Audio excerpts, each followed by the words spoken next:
Oh, yes. This is the Hardcore Marketing Show. I'm Casey Cheshire, your host for this epic journey.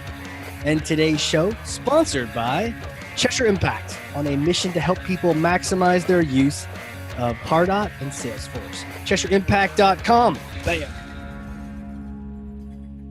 Cool. Here we go. Ready to rock and roll. I actually have the mic in front of me this time, ready to be on top of the ball here. And my guest today, I'm so excited to introduce you to her. If you haven't already met her, if you don't already know her, she's fantastic. I've worked with her and collaborated with her over many, many years. And she is a sales leader, tech enthusiast. And it's a perfect combination of someone who knows sales and people and has empathy and knows the tech cold. I think a lot of times in sales, people just wing it, but not this person. I can't wait to introduce you to her. Fantastic. I've worked with her. So excited to introduce you. ABM Advocate as well. We're going to pick her brain on that. Regional Vice President of Sales at Demandbase, Catie Ivey. Welcome to the show. Thanks so much, Casey. Quite the intro. I'm really happy to be here. Well, you know, I'm just thinking back to the old days. We've gone skydiving together. We've done so many crazy things. And so all these like images were flooding my head when I'm trying to follow my notes. I'm like, screw you notes. Let's just do this. Let's go off book here. And yeah, I'm so glad you're here. We're going to catch up. I'm going to learn from you and this will be fun. Definitely going to be a fun conversation. Lots to reminisce over for sure. It'll make me feel old for a little sliver of the day. For sure. And actually, I know we've talked a lot, we've worked together a lot, but I haven't really ever had a chance to pick your brain on these things. And so I am excited to pass you something. It's really heavy, for me at least. Okay, here you go. Thor's hammer. You got it? I got it. All right. You mentally grab that with your mental powers. Take Thor's hammer and smash for me some kind of myth, bogus strategy, misconception. Set the record straight. Sales, marketing, whatever. We're listening.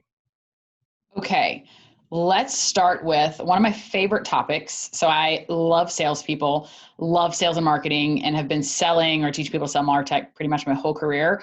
One myth that I get really passionate about talking about is the fact that there seems to be a very big misconception about salespeople in general, that we are primarily or sometimes only motivated by money, which I think is fundamentally untrue. There's so many layers, especially to the great sellers that I've managed, worked alongside of. And there's just so many layers to why we do what we do and what makes us really good at what we do. And yes, money's a piece of it. I think for all of us, we go to work for certain reasons to pay the bills. But I get a little bit riled up when I hear people talking about how salespeople are all coin operated, and literally all you've got to do to get them to do something different is change a comp plan or throw some dollars at them. I think it's a lot more complex than that. Yeah. Oh, here, throw some more money at it. It'll change that behavior. It's interesting because marketing can have a bad rap for being the print shop or we make the fancy graphics and the booth and otherwise don't really help out. Like we can get a bad rap if we don't talk through that. And I think for the alignment's sake, you're right. Sales can get a bad rap too, from other people in sales, anyone else in the organization, and certainly in marketing. If we're having a little tiff back and forth, we're like, oh, those salespeople, they want their commish, and that's about it, And it sounds like that's not the case. It's way more interested than that. Yeah, I mean, there's just so many people in general are complex, and that's one of the reasons I love sales, because we get to interact with people all day, every day, figure out what makes people tick, what are they motivated by, like what keeps them up at night. Sounds super cheesy to say, but it's really true. Like, what are they thinking about all the time? And salespeople are no different. Like, there's an aspect of, yes, we love making money, but quite often the fact that we love making money is because we either love winning or maybe we hate losing. Many of us are really, really curious about business and fascinated about how companies make money and how we can actually solve problems and become that trusted advisor and really partner with the people that we work with. Some of us sell tech. A lot of us sell tech that we're actually really fascinated by. And I know we're going to dig in around ABM specifically, but I literally have never in my career sold a product that I didn't think was incredibly fascinating and had the potential to actually make a true impact on the bottom line, drive revenue. And I think of most of the sellers that I work with, like that is really the driver. Yes, again, they want to make money, but it's secondary or third. If we can't figure out what actually motivates them long-term outside of just the dollars, then it's a really shallow relationship from a management perspective. Yeah. Yeah. This is really interesting to hear, just that passion for wanting to sell something that actually helps. I mean, wow. In marketing, we can relate to that. We want to market something that actually helps. And sometimes we don't have the direct feedback to know, is this customer super happy? Because now it's on to the sales relationship, or if we didn't have our phone calls afterward to find out. But yeah, we want to help too. It's interesting that, we're not totally different. It's not like we're two random different vegetables. We're like peas in a pod. You guys want to help out other people. We want to help out other people. We're not in it for the leads. You're not in it for the bucks. It's like we actually want to make a difference with people. And if we can get rewarded for that, let's do it. And then the competitive side comes in. Yeah, it's so much about problem solving. We're either trying to figure out like what are the risks, the problems, things we can help someone avoid, or how do we help create opportunity that didn't exist before, may not have been there, hadn't been recognized. And if you can marry those two, like it's a match made in heaven. And you're 100% correct. The best marketers that I've ever worked with think about it through the exact same lens. It's all about how are we helping our customers do better, do more, figure things out, solve problems, accomplish things that maybe are outside of their ability prior to partnering with us or working with our software or whatever it is. So yeah, I think probably the motivations of great sellers and great marketers are actually more similar than we give ourselves credit for at times. 100%. So why do we disagree so much? Like this, we have the same mission. It sounds like we're just not talking about it. Is that what's going on? I think that absolutely is a part of it. That's probably a good segue into, if you want one more myth that I would love to talk about or smash a little, Thor it's your example. Hammer. Just keep smashing things. I think there is this really weird conception these days that somehow we've solved this sales marketing misalignment. And anyone in B2B has talked about for years the fact that sales and marketing are not aligned and we're not working towards the same goals. Marketing cares about the MQLs and they're pissed that sales doesn't follow up with the leads. Sales isn't happy with the leads, like this type of dialogue. And the reality is we've come a long way. I think the profession of sales and marketing has definitely evolved to be much more focused on revenue at the end of the day, which is going to holistically drive alignment across sales and marketing. But I talk to customers all day, every day. And they may tell me, yep, we got great alignment with sales. I'm typically working with marketers or selling to marketing leaders. Yeah. Yep, great alignment with sales. I've got a great relationship with our sales leader.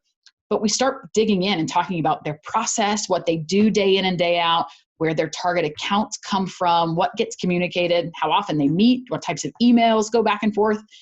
And there's not really a ton of alignment because at the end of the day, there's not a ton of communication. So maybe they're working towards shared goals, but if there's not consistent workflows and communication that's happening, I don't think it's really possible to break that stigma of sales and marketing alignment. So I actually think we have a long way to go in that area. And it's probably the biggest or one of the biggest things holding back revenue organizations and B2B organizations, in my opinion. So it still is alignment then. And you're right. We have a lot of people. Oh no, it's great. We're good. Yeah, we're best friends. Okay. And don't get me wrong. I talk to many customers that, they're definitely challenged with it and they recognize it. Yeah. But there's so many sales and marketing leaders, or I'll talk with CROs, and they seem to think they've got that piece nailed. Yeah. And again, when you start digging into the process and what day-to-day really looks like, and sometimes even how they're measured, there's just not true alignment where they're not all running in the same direction. They're not celebrating the same victories. They're not all pissed off at the same failures. Like that's what alignment looks like. At the end of the day, we're celebrating the same stuff. We're upset about the same things. Like there's some type of, we're on the same mission together. And until we get there, I don't think true alignment is possible. So true, right? It's almost like there's this surface level alignment that we talk about and, it's a great topic for, webinars and white papers. And it's like, okay, you're kind of doing it, but you really hit me when you're saying like, are we actually celebrating the same thing? If we're not, if the emotion's not there, then we're not really there. We're maybe, it's like we're North and South Korea. We kind of have like a room we can go in and we can meet and we can be civil and not hurt each other, but we're separate countries, none shall pass between each of these two nations. It's like, that's not what you want. You want like a state. We can just drive across the state line. You're like, I'm in a different state. I didn't even notice I left other than that cute little sign that said like bienvenue, that's what we're looking for.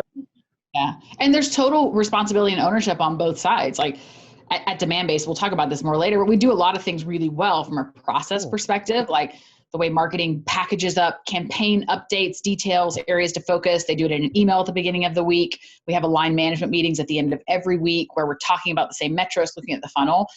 But marketing might do that, the email, the wrap up, the communication's perfect. My sellers have to pay attention. They've got to actually read the stuff. they've got to take action. And then vice Right. versa, when we get in a room and sales gives feedback and says, hey, there's this one gap, I really need help in this area, marketing's got to listen and take action. So like it starts with the process and the communication, and then both teams have to be action oriented to actually solve for it. Process and communication, and then we actually have to take action on it afterward. That's a great, I see like that formula in the sky kind of thing, and like sky rating. I can picture it on the whiteboard behind you, just going up. Yes. Yeah. Start putting graffiti back there. You know what I really need to do is like put like a bunch of stickers on this wall. And then like all the stickers of everyone we've ever talked to. That'd be kind of neat. Like your own little personal logo wall or something. Yeah, like a logo wall. Yeah. I love those. I miss seeing them in the office. It's been a really long time. Yeah, and in bars and like, these are all the patches on the wall. Hey, someone was here from New Hampshire. Yeah, I've been starting to ask this question because I'm really curious, because I think this idea that, I think we're aligned, but maybe we're not. It's like, it's almost like that Cold War peace where it was like, there's a word for that. I think it was in like history class, where it's like you're at peace, but it's like a tense like peace, perestroika or something like that. I don't know. I was a political science major. I should know that, but the word is snap. Well, we'll have to fact check it. But yeah, it was the idea of like, okay, are we really aligned or not? What tells you, and you've said a couple things already, the idea of taking action, but what kind of signs do you see from your side, and maybe even from the sales side, when there is alignment? Like, we're aligned, but what proves to you that you are versus a company where you're not aligned? Are there particular kind of actions that marketing takes that makes you go, okay, you guys are on board with me? Yeah, that's an interesting question. A few things come to mind, even just from interactions with prospects and customers in my space. Yeah. So I mentioned earlier, I'll talk to a lot of CMOs or VPs of marketing that will tout the fact, we got great alignment. But you start digging in and certain things kind of crumble away. There's other conversations where I might be working with the VP of demand gen, but you can tell from literally the first second of the conversation that there's such a tightly aligned revenue team, because that VP of demand gen knows exactly what his or her sales counterpart cares about. So there's almost just natural, like, hey, this is our priority. Here's what we're focused on for this initiative. Let me tell you a little bit about how the sales org functions, some of the KPIs. Here's what the alignment looks like. It's just a natural flow that happens in discussion. And we may or may not have the VP of sales on that first call or that second call, but we're able to ask some questions of that marketing leader or that demand generation leader or that ABM project, person that's spearheading. And I start asking questions about what the sales org looks like, who does what, how do you bifurcate territories, how big's your target account list, where does that come from, do you have access to intent data, those types of questions.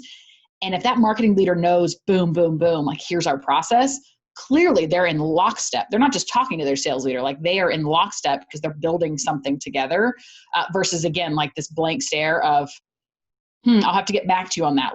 We've all been in the situation where we're running discovery calls and we're not getting any real information when there's a lack of alignment across sales and marketing, and you try to do true discovery about how do we help build that revenue funnel. If there's no alignment, it's not really possible. I wouldn't be surprised if people sign up to get on a call. I don't know how someone on your team and they're like, I want Catie to grill me on this call, because you just listed off like 8 different questions of like, are you doing this? Do you know what they're focused on, what their KPIs are? What does their sales organization look like? And I can imagine some marketers doing the deer in the headlights thing, like you're saying. But you know what? Hearing that, and I think anyone hearing this podcast too, how much do you know about what your sales is going after? That may be in the 8 things we'll have to get on the transcript, and we'll put them in the show notes. Like there are these things just that for sales takes for granted. This is how they run their organization. This is what they go after. Do we know that on the marketing side, or are we just, we're looking at revenue but we don't know what the pipeline is. We don't know what their conversion rate. I mean, we did this exercise the other day at Chesh where we're like, what is sales conversion rate? Like on stuff we get from partners versus stuff we get net new. And then trying to work back, like how many leads or how many accounts do we need to bubble up to the surface to help support them, knowing what their average close rate is. Like, it's just some of those things. And it's like, wow, why didn't we think of that earlier? Because you're aligned but there's so much more to it, and you got to know what their goals are so that, like you said, we can cry if they didn't make it because none of us made it, or we can celebrate together because they just hit that massive goal. And think about the inverse of that too. Yeah. How many sales leaders, and I have certainly been guilty of this in a Good variety point. of roles, that have no idea what good or great really looks like for the marketing org. How do they spend it? Of course, at the end of the day, we know we want help generating pipeline and brand awareness. But outside of that, like, what are the channels that marketing's spending dollars on today? What's working? What bottlenecks do they have within the org? Who's focused where? Are there gaps of information they really need from sales or customer success that they're not getting access to?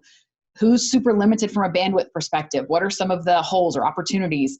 What are the hiring plans? Things like that, Yeah. if me as a sales leader, if I'm tapped in, and I don't have to know how to do the role of a Right. CMO or marketing leader, but I sure need to know what the role consists of if I want to be a true partner to that marketing counterpart. Right. What's working? What's not working? What campaigns are we trying? What are we pushing after? And I think this ties into your topic earlier about activation and getting people to take action on the content. Okay, marketing has delivered this content, and we hear all the stats of 80 to 87% of content goes unused, and then it's like, okay, maybe the creation of the content is not the challenge as much as maybe getting people to use it, So here's the thought. I've made you and your team the best content imaginable, that it filled that gap you really wanted. Like, what's the best way for me to help get that activated, and maybe if it's something you really want, you're just take it and run with it. But I think a lot of marketers are like, ooh, we made this thing, and then it's like sales is like, yeah, send that out with an email tool or something. But you could use this on a sales call, or you could call your partners with this, but it's like crickets. Yeah, I think part of it starts with maybe even just asking in real time for feedback. Like, this is something that we've got, like every marketing org, we've done a lot of pivots where we are obviously not doing events at the moment. We're not doing the same types of dinners that we were doing before. So we've had to rework, what do we do from a direct mail perspective? But there's a couple of really cool campaigns. Some of it's content oriented and some's like more gifting that our marketing team has done as of late. And the reality is some of them land really well and some of them not so much. But the two gals that are heading that up on the marketing side have been really proactive with me for asking for feedback. Hey, what's working? What are you hearing in the field? Who's excited about this? Because a lot of it's stuff where they roll it out, they do the work, but the SDRs and the AEs together have to be the ones crafting the emails, doing the personalization. It's very high touch, one-on-one, lots of personalization. And I mean, we had a campaign, it's a direct mail, but like a wine tasting campaign that we just launched, and we're doing a couple of events later this month and early next. And it's just been amazing. Like, we are getting so many great responses. Literally the high value accounts that we want to show up are registered. We're getting a lot of back and forth. We're sourcing some net new top of the funnel pipeline. We're re-engaging pipeline. Wow. And again, there's other campaigns that just haven't taken off for whatever reason, but myself and the folks that are driving that on the marketing team have really open dialogue just around, hey, why do you think this is picking up so well? The team seems really excited. Any feedback on why? For the campaign that really didn't land, anything you could help us with in terms of how we could do it better next time? Like, there definitely is those open lines of communication to ask questions and share feedback. If I see something, maybe it's a typo on the website, or maybe it's a white paper that just doesn't feel like landing, then I'm super proactive. I know who owns that. Hey, like, there's something with this messaging that's off. Like, my team doesn't like it. We're not using it. We don't feel like this solves this specific need. And it's not from a place of, I don't think you're great at your job. It's, let's spend some time together figuring out, are there changes we can make that will make it even better? Right. And, on the marketing side, we got to make sure that we're not taking things personally. Oh, they don't like my white paper. I suck. I'm going to go pout. It's like, okay, maybe we could just rewrite that, take the feedback and like, feedback is gold. Let's utilize it, question about, you mentioned, one of those campaigns was just like rocket ship, and the other one was like, maybe not so much, maybe not this year. There's a lot of talk in the marketing community about it's like okay to fail, or it's okay to test and try something and fail. And we're always kind of encouraging marketers to do that. How does that tie in? It sounds like you are just totally accepting of like, okay, this campaign worked, this one doesn't. Is sales not as sensitive to that, or should marketing maybe not worry as much about like, oh, if this campaign fails, sales will never call my leads again, that kind of thing? Yeah, at least at Demandbase, there's definitely none of that perception. Right. I think the answer to the question though is a little more complex because it depends on a lot of variables, depending on what your market looks like specifically. If you're selling a relatively inexpensive product and you do a ton of volume within that campaign, then it could be a lot of money you're talking about if there's a miss. So for us, most of our campaigns are relatively personalized because our marketing and sales is pretty targeted. So again, if we have a miss, it's not like huge amounts of budget that are down the drain. So I think that's probably the other thing to think about there. But it's certainly, it's not costing you trust with my team if you put something out and it happens to not really land. Yeah, like no response versus maybe like an angry response. So we want to avoid those. But if it fails to land, it sounds like it's something that, sales is just used to. Hey, we're always trying to contact people and move things forward. You've got failures all the time in the sales side. So it's okay. Hey, marketing, just own up to it. But I think you said earlier, like learn from it, if it doesn't work, get that feedback. I'm not mad about an angry response. I think we should do more controversial marketing. Let's get out there. Tell me about that. Don't be afraid to piss people off. I don't know, all of us, sales and marketing, like we tiptoe so often, and I have never owned brand marketing. So like, I certainly won't speak as the expert there, but I just think that we sometimes are so afraid to be offensive in any way or to isolate someone that sometimes we just need to be willing to take chances and be a little bit more daring. Fuck yeah. Yeah. Throw some fucks in there. It'll be fine. Fuck yeah. So, but like, there's something to that, right? And, language aside, I don't think we're saying like throw language in the subject line, but we're saying like, do something like, don't be ordinary. I read this thing earlier about a really weak or like blah, blah, blah brand is called a bland. Like, it's like, it's our name with a white background. Like, it's our bland, and it's like, and our super safe logo and our really generic colors. Yeah. Right. And our really generic phrases that I can't even decipher what they mean. And it's like, it's so, I don't know. There's so much noise out there. You just get lost. Yeah. I'd rather stand out and, it's just like on LinkedIn. You'd rather publish some content and have a little bit of banter and back and forth and someone disagree with you versus no one give a shit about what you have to say. Right. I heard that something effective, like people engage more with things they disagree with. And, of course, that's how Facebook makes all its money. True. And, but one of the interesting things with that is, and then I thought back to some posts I had seen of different people on LinkedIn posting some polls, and one got me because it was like a poll and it was like, what should marketers do or think about or something? And there was 3 terrible answers and one obviously good answer. And it wasn't necessarily winning. There was a lot of people voting on, and I was like, kind of like, well, clearly there's one answer here, people. Like, come on, get it. And I was engaging. It pulled me in because it wasn't just that your average, like, here's 3 nice answers, pick one. It was like, what is this poll? Who did this? And it's like, it got me, it's like the professional Facebook got me, and it got me commenting, and a bunch of other people too. Hundreds of people were commenting on it. Wow. I got to start using some polls. I need to take my own advice and be a little more controversial on LinkedIn. Yeah, let's do it. And first person to get a GDPR email wins. Okay, I like it. I got my first one the other day that was like, please unsubscribe me. GDPR, I will threaten you. And it's like, where are you based? I don't know where they're based yet. So I got to find out. Are they in California? Where are they at? No, we deleted them, but it's really weird just seeing all these sort of different things come in and all that. So, hey, where's the future of all this go, right? These relationships, sales and marketing, what kind of comes around the bend with that? Yeah, it's interesting. Technology is moving so fast. Yeah. And it feels like at the moment, like life is moving so fast. Like we've had to make so many pivots in 2020 specifically. I mean, I'm used to working in an office. My team's typically in an office. We face-to-face with a lot of customers. Like I could go on and on about our sales and marketing funnel and the pivots we've had to make there. But I think that one of the things that's definitely going to be a takeaway from 2020 is this massive acceleration of all things digital transformation. And not that it hasn't been happening for 10, 15 years. I mean, you and I met in the earlier stages of marketing automation where, wow, this is really revolutionary. We can put a form on our website and get someone's email address and add them to a nurture campaign. Right. Mind blown, 10 years ago or a little.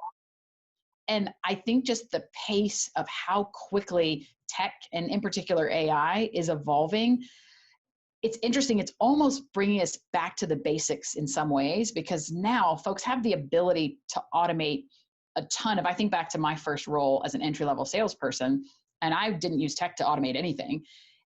But a lot of what I was doing was just more volume, more leads. I worked harder than people, like the really basic stuff. None of that really matters anymore, because you can fake or automate or like build systems to do that stuff. So it's really interesting that I feel like it's this interesting intersection of tech and humanity that's actually going to up level us at least as a sales profession pretty big time, because we have to be able to connect with people on a more human level and build real relationships while leveraging a ton of tech and data and learning a lot about who that person is. Like, I love the fact that I can use Crystal Knows and do essentially a personality assessment of someone before I'm even on the phone with them. And I can use intent data to know what keywords they've been looking at out on the B2B web before we talk. But at the end of and of course, I'm going to incorporate that into my talk track, the questions I ask, how I tailor my discovery or my product demo. But at the end of the day, if I can't build more trust and more rapport with that individual, there's so much other tech and noise out there that I just think that the ability to build real relationships and to become that trusted advisor as a salesperson is going to become more important than ever, and even more so as tech continues to accelerate. Wow. Wow. It's so true. The idea that more and more tech, there's not less and less tech, there's more and more of it. But it's elevating the need for the human just as much, the intersection you're talking about. You said Crystal Knows? Yeah, it's this amazing LinkedIn plugin. Okay. You should totally check it out. You'll love it because it's just all about dissecting personalities and learning. They have, I think it starts at 20 or 30 bucks a month. It's not expensive. They have some other more expensive versions, and I don't know exactly where they get the tech or how accurate it is, but I personality typed everyone on my team, and it literally will tell you, here's the ways that you are similar to this person. Here's the ways that you're different. Here's what's going to piss them off in a meeting. Here's how you should write an email. I mean, literally to the point that it'll say, be really brief and talk fast, or be really flowery with your language and go slower. For someone like me that naturally talks really fast and is so fast paced, it's helpful for me to know, hey, you might be a slower processor and you like way more flowery language, and for us to shoot the shit for 10 minutes before we talk business. There's other people that's really going to piss them off. So just some of those little tidbits and nuggets that can help you tailor your approach and your style. And again, it goes back to my earlier point, great sellers can pivot, they can read a room, they can pick up little cues from your personality to figure out how they should interact. Right. We all struggle with that, but the better you can get at that as a salesperson, and I would argue as a marketer as well, then certainly going to help the career trajectory. Wow. And this is kind of like the eye-opening thing when you hear about things like Gong or other stuff where you're just like, what? You know this information? Like, how do you, that's really cool. Yeah, I found it. I'm going to have to check that out after this. Yeah, since work from home, Gong has become my single most favorite piece of technology ever, hands down. Have you like made any sort of like, because I've heard, speaking of swearing earlier, that I think it was on a previous episode that those that swear, calls where the sales rep swears, close rate's higher. What's that? Close rate is higher. Yeah, thank you. Yep. Yeah. I'm like losing my mind. Like, yeah, they put out amazing content. Like even if you don't use Gong, you should sign up for their blog because their content is amazing. But no surprise, they have access to so much data. So they're analyzing so many layers of how sellers and buyers are interacting. And yeah, that's one of their just random stats that they figured out. If you use the F word and swear in your conversations, there's some element of it like feeling more authentic and human, I think. And the close rates, I don't remember the percentage, but it was like a decent amount higher. Yeah. And I imagine it goes toward like authenticity and, you know, just being yourself. And we know sales likes to swear anyway. So it's just, instead of being instead of being a filtered version of yourself, you're just yourself. And because you're trying to get trust, right? And I think people can sense when you're being like not yourself. Don't you think that most of us have become more authentic versions of ourselves over this last like 5 months? Have we? Probably, because we're like at home. Well, and we're on video all the time. My reps have used video for a long time. Yeah. But getting customers and prospects to turn on video used to be really awkward and they wouldn't do it. Right. And we were face-to-face with customers a good bit, but when you weren't face-to-face, it felt very like rigid. And now, I mean, we've all gotten a little bit more used to it, but I mean, there's toddlers running around, there's dogs barking, there's like the storm is happening, and you get access to people's real lives. I don't know. It feels like the dynamic shifted a little bit. For sure. Because we always did internal video calls. We're all remote anyways. We always did internal video calls, which was cool. So we were used to it. But then usually the customers didn't, right? And customers and clients, they were just like, oh. And you don't want to be like the one person sharing video and no one else is. So they're like staring at you, eating your lunch, and like you forgot. I make my team turn theirs on even when no one else does. And I don't think they love me for it. But it's amazing though, when you turn yours on, so often the person on the other end also turns on video. And if they then apologize for their Peloton hair and that their dog is there, but you're building a more authentic relationship. 100%. Yeah. It's them. If they don't turn it on, you know that they're a weirdo. Like, ooh, no, I'm just going to look at you. Just look at me. I have learned that I need to turn mine off every once in a while because eating on camera is just the worst. Yeah. And watching yourself eat on camera, like watching yourself on camera in general is kind of hard, but I've like take off my self view quite often just so that I'm not like self-conscious. Do you like end up staring at it? Like I'm staring at mine right now. Just like I try to actually stare at the person I'm talking to, but you know, not always. Yeah, you should. That's the best way to do it. Goal, right? Man, you're right though. There is, the authenticity.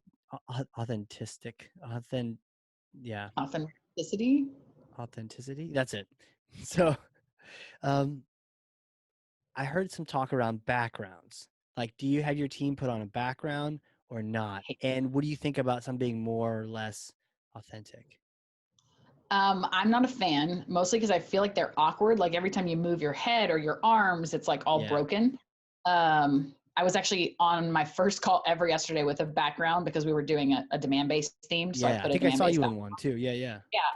And I don't love it, but it's fine. Whatever. Some people are more comfortable.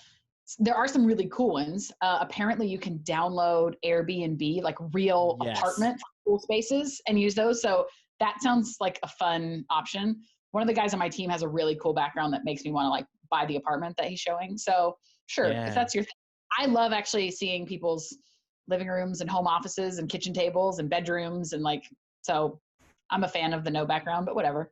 For sure. Yeah. It's probably just, just like we finally got people on video now maybe some people want to have the background on. Somebody brought up the other day that like, maybe they don't have any space and they're sharing a room with someone else and they just want to do that. Cool. If that's what you want to do, great. But I think the conversation that started this was just actually we're all in the same shit together. It's not like you're at home and no one else is and you're trying to like hide it a little bit, but it's like we all got crazy things. I had my son come in on a webinar and he was like, what's the iPad password? I'm like, this is not a good time.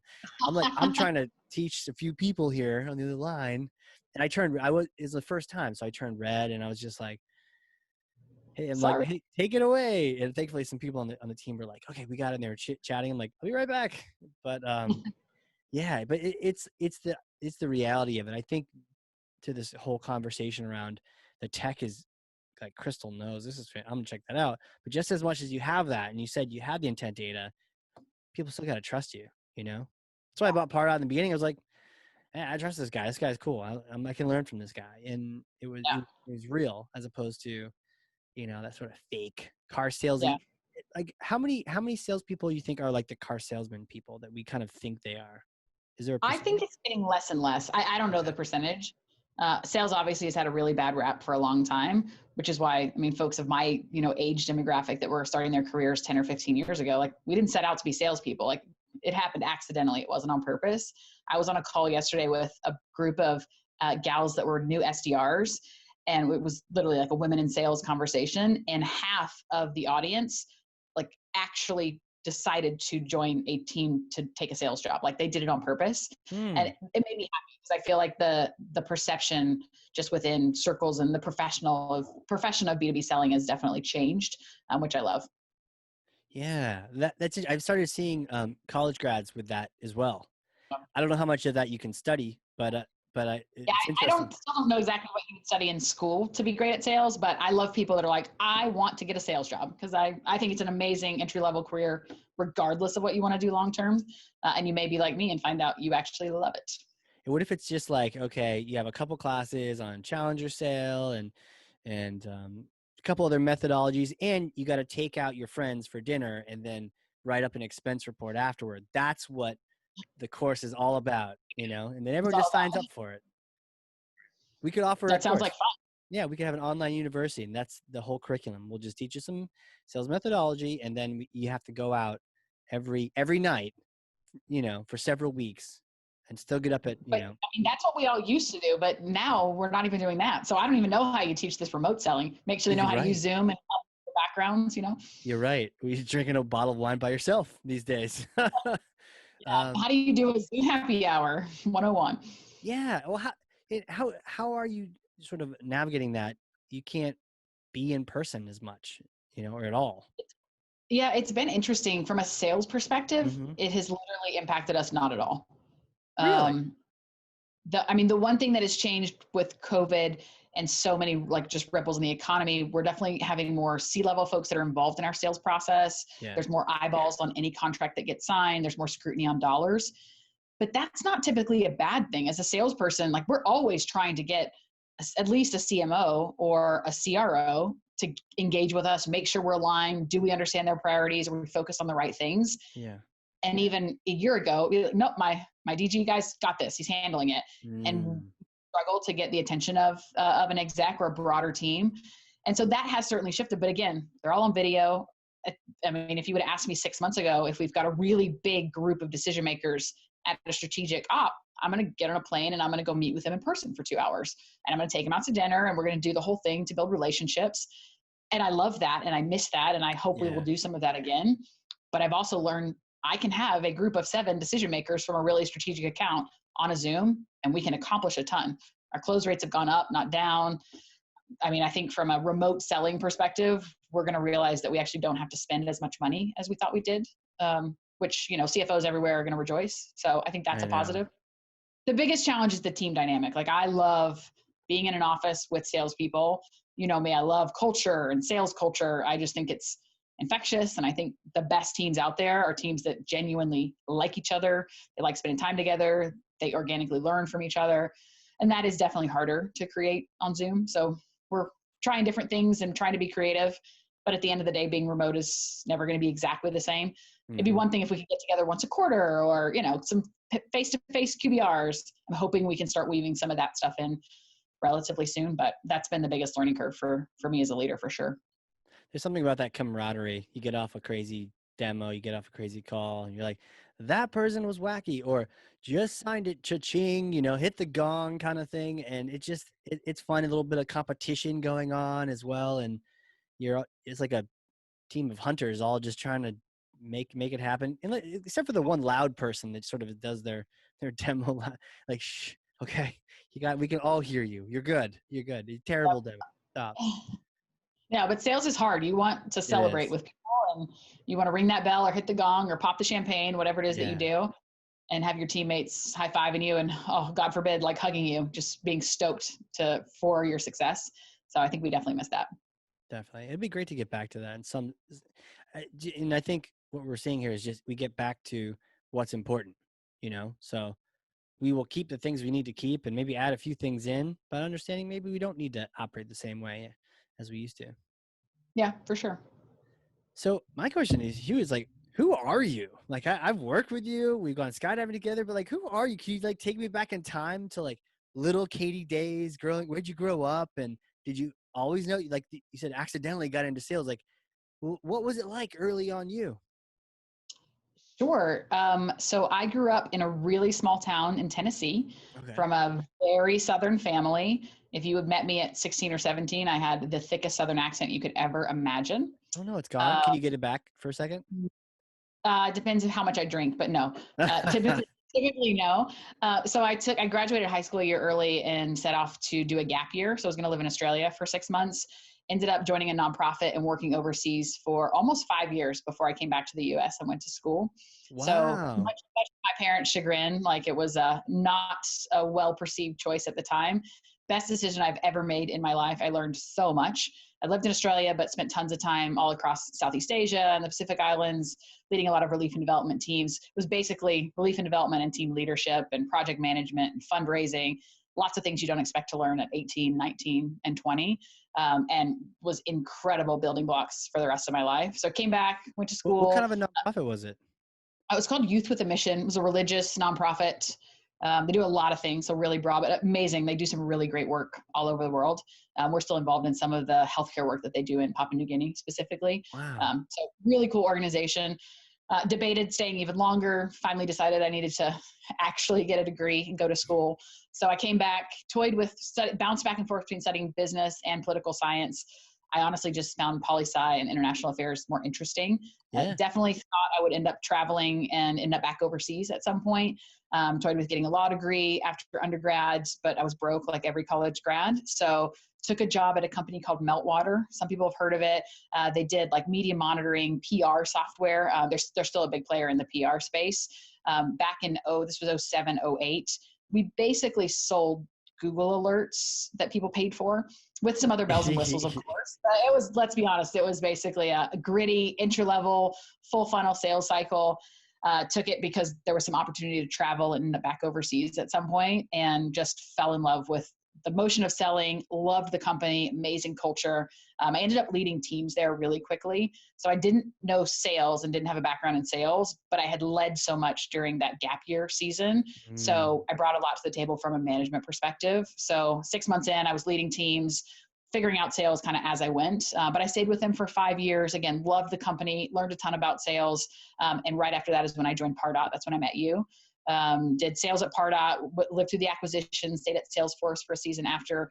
That's where I tell people I actually learned a process around sales. Right. Really wanted structure. How do I do grown up, more enterprise sales, and learn some of the building blocks that I know I'm going to need long-term if I want to, run big sales teams and sales orgs.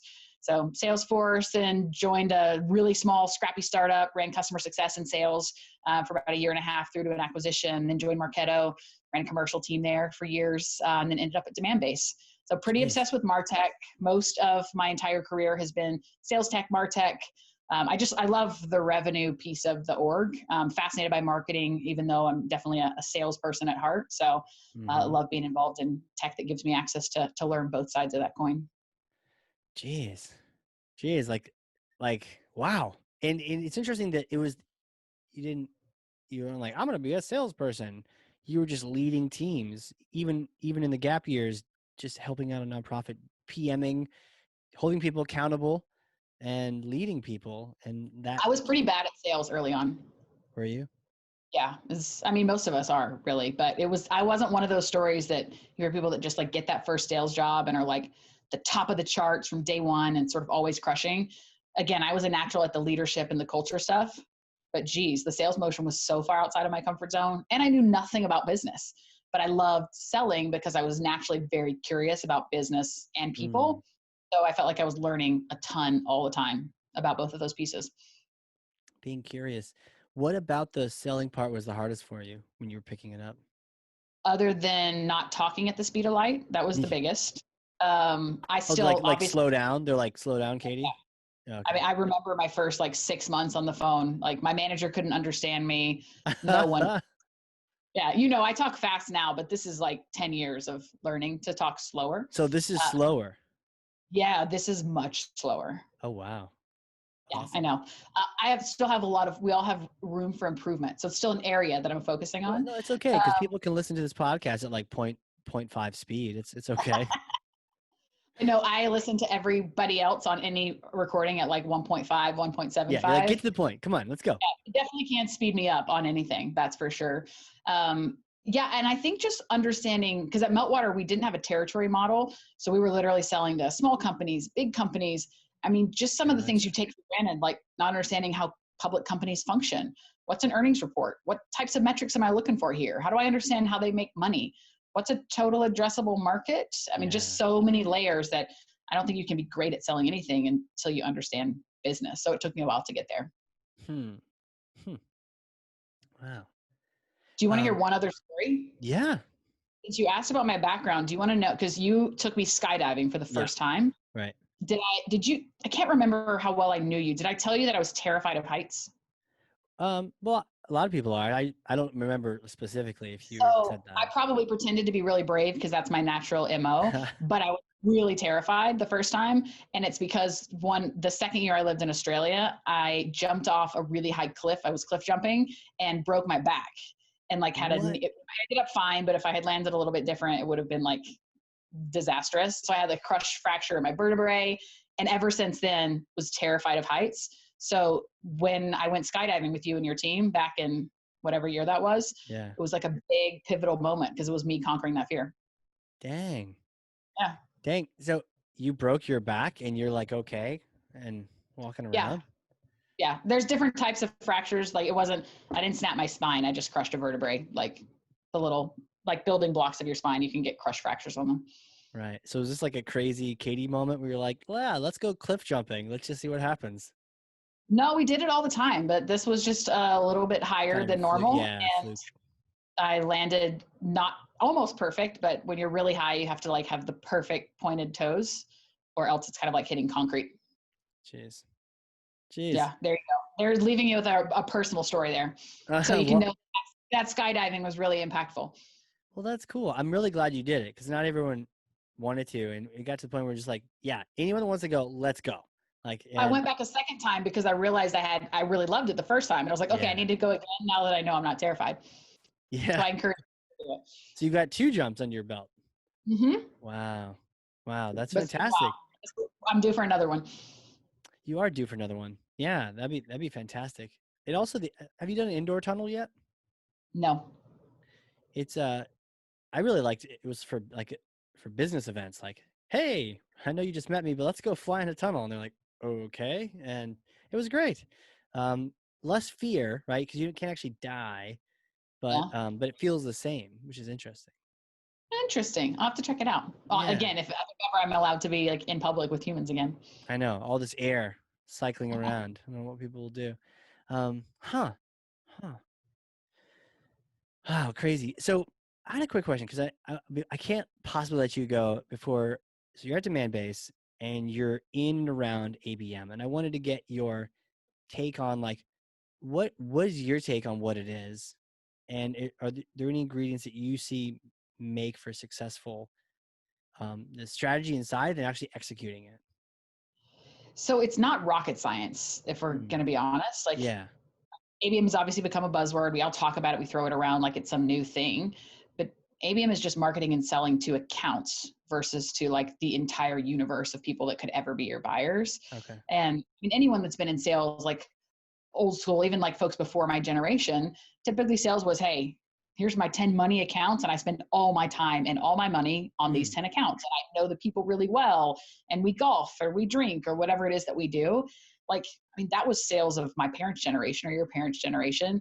And obviously with marketing automation and all the volume and the tech that we built in 10, 15 years ago, we had this opportunity to kind of shift to this very much volume, velocity, motion, where there was a ton of volume and it was all about casting this really, really wide net and then filling that top of the funnel. You know, if it takes you 1,000 leads to get 3 people to convert on a demo, then let's get 1,000 leads and we'll get to 3 demos, whatever the equation is like.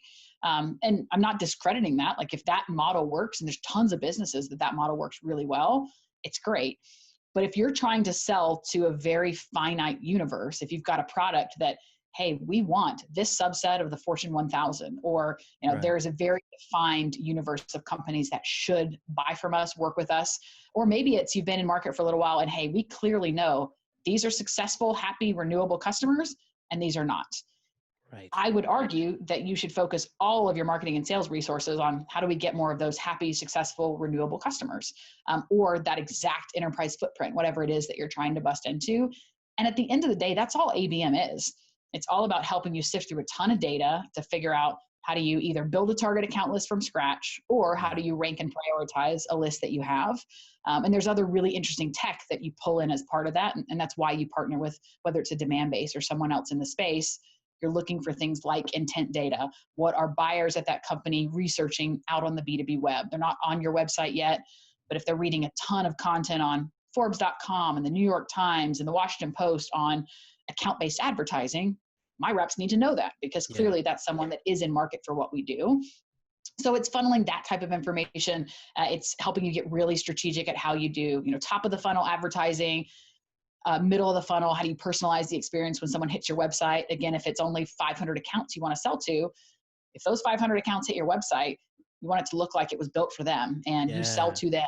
Your products work really well for them. Maybe you've got a case study of their direct competitor, things like that. Like you can do all of that with ABM tech, and then you're getting that information to sales over in real time. You're helping arm them with that outbound motion, because if your universe is very finite, then the reality is salespeople can't just sit back and wait for what's that next inbound lead that comes in.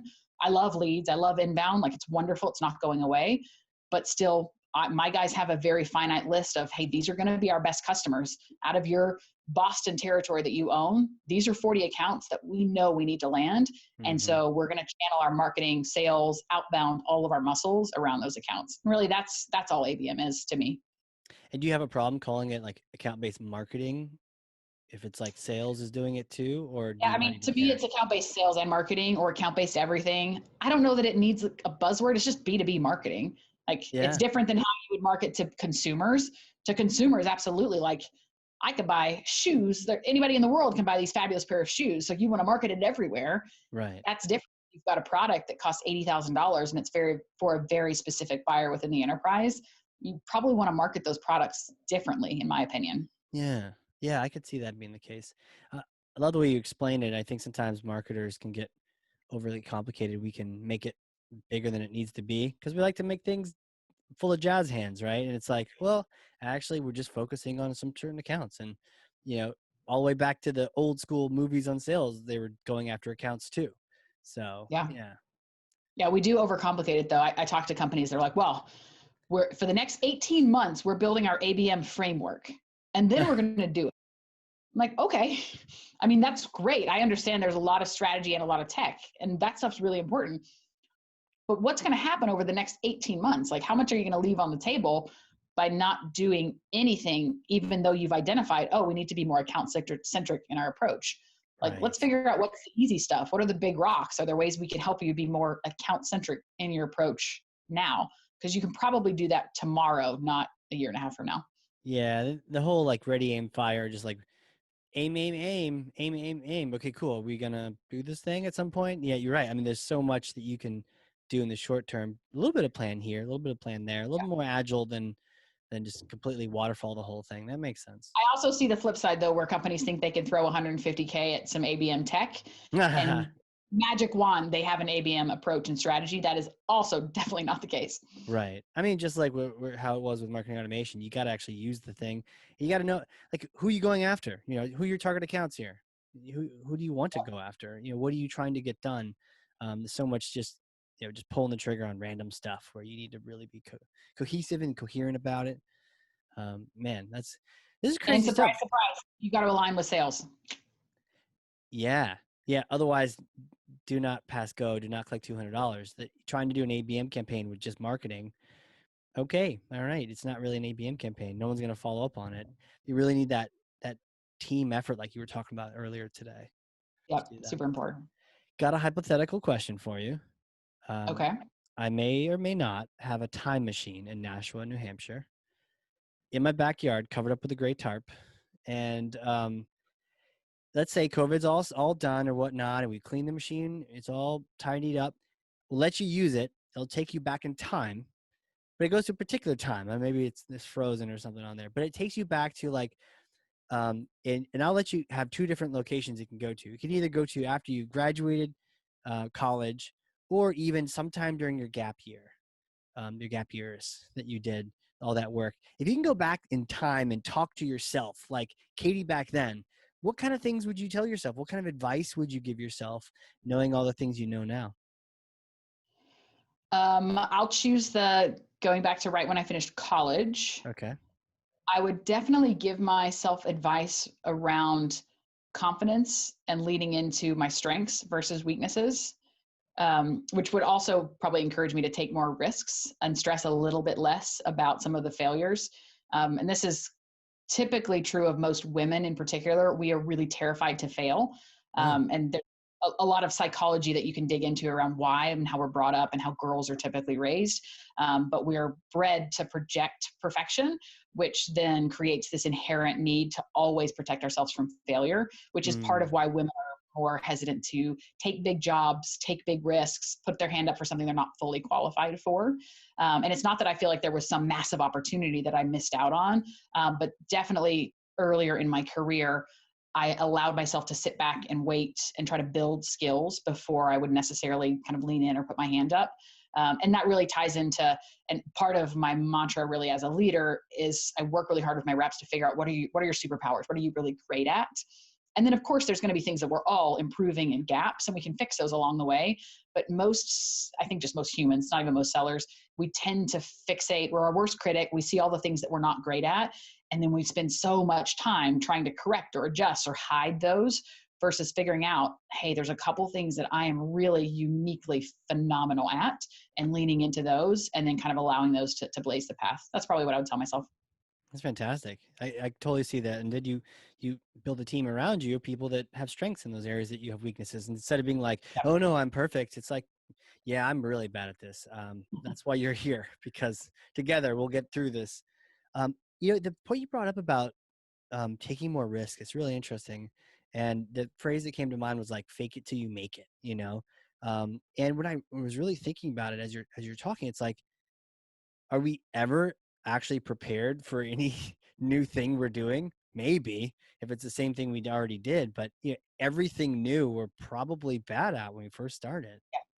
Yep, 100%. Everyone. And you're not operating outside of your comfort zone relatively often, then I can guarantee you're not maximizing your potential or what you're capable of.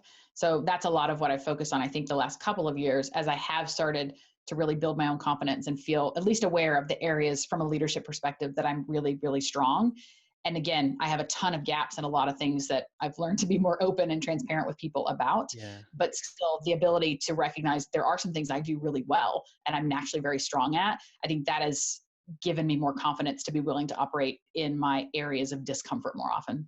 Yeah, man, it's crazy to have like kind of grown up with you over the last couple of years and see Both come a long way, right? You're a powerhouse. I mean, you were awesome back then anyways, just getting things done and selling, but it's cool to see that you've gone from just, individually selling things to like the boss, like, wow. And like a leader and also like sounds like a coach that I would love to have. Like, and so hearing you say these things about yourself makes you go, okay, if she can figure this stuff about herself, the people on her team, if they buy into this and like, okay, help me out, put ego aside, then you're going to help coach them through to be successful. I mean, it's such a cool place to be in. Definitely my favorite thing. I discovered really early on that I am way more inspired and motivated by the leadership aspect than selling directly. Just there's something about like watching people succeed, especially when they didn't necessarily think they had it in them or it took things really being built in them. It's so fun. Yeah, it's cool. Like you did the thing. You were in the trenches. I can vouch for you. I was there, and you were crushing it. And it's like, and now you found that higher purpose of like, I can help multiple people at the same time hit their goals, using some of the things that I've learned myself. It's really cool. Thank you. It's been fun ride. Yeah. How can people connect with you if they want to pick your brain? They will, especially the folks that are listening they're in sales or marketers that want to just like follow you and learn more of this wisdom. How can they reach out and connect? LinkedIn is definitely the best channel. It's been one of my areas of focus this year. It's interesting. There are not very many sales leaders that are female that are particularly vocal on LinkedIn. I started recognizing that my feed was very male and also very white. So I've been purposely working to address that and get connected with more diversity and broader.